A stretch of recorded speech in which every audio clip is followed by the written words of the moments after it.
Hour channel. పాలమీగడని 15 days ఫ్రిడ్జ్లో store చేసిన తర్వాత వాటర్ కలుపుకొని కొన్ని వాటర్ వేసుకుంటే మిక్సీ పట్టుకుంటే మనకు వెన్న వస్తుంది. ఆ వెన్నని తీసి నెయ్యి కాసుకుంటున్నాను నేనైతే ప్రజెంట్.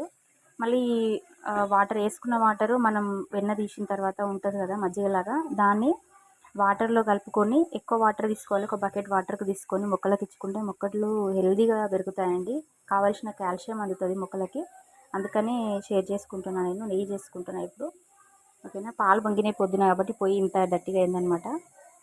చూడండి నెయ్యి అయితే అవుతుంది. ఈ వాటర్ని ఇంకా వాటర్ కలుపుకొని మనం మొక్కలకి ఇచ్చుకున్నాను. మల్లె చెట్టు పోసుకుంటున్నాను నేను.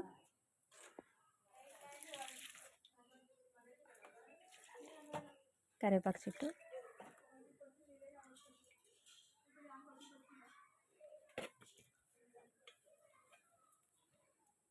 Please subscribe my channel.